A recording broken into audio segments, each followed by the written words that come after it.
সবাই জানেন আমি শাহজাদপুর সিরাজগঞ্জের মেয়ে, গারাদহ গ্রাম। আসছিলাম আজকে আমি আমার গ্রামে।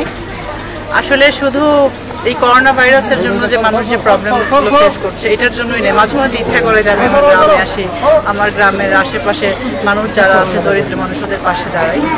সো এই ওসিলায় আসলে আসা হলো, এসেছি আলহামদুলিল্লাহ। এখানে আমি অলমোস্ট 500 ফ্যামিলিকে যতটুকু আমার সামর্থ্য ছিল আমি দিয়েছি। আর সবচাইতে বড় কথা মানে নর্মালি ইদানিং যেটা দেখা যাচ্ছে যে মানুষকে কিছু দিতে গেলে একজনের উপর আরেকজন পড়ে যাচ্ছে, মারামারি শুরু করে দিচ্ছে একটা প্যাকেটের জন্য, খাবারের জন্য। বাট এখানে এত সুন্দর ব্যবস্থা ছিল, এটার জন্য আমার আঙ্কেল উনি ছিলেন, প্লাস শাহজাদপুর থানা থেকে সর্বোচ্চ তারা আমাকে হেল্প করেছে, দেখতেই পাচ্ছেন আশেপাশে তারা আছে, তাদের প্রতি আমি কৃতজ্ঞ। সবাই ভালো থাকবেন, আর যে যতটুকু পারেন, যার যতটুকু সামর্থ্য, প্লিজ এই দরিদ্র মানুষদের পাশে দাঁড়ান। আসলে এটাই সময়, এখানে আপনি কতটুকু দিতে পারলেন অ্যামাউন্টটা ডাজন্ট ম্যাটার, বাট আমরা এদের পাশে থাকতে হবে এই সময়। সবাই আমার জন্য দোয়া করবেন, আমার গ্রামবাসীর জন্য দোয়া করবেন।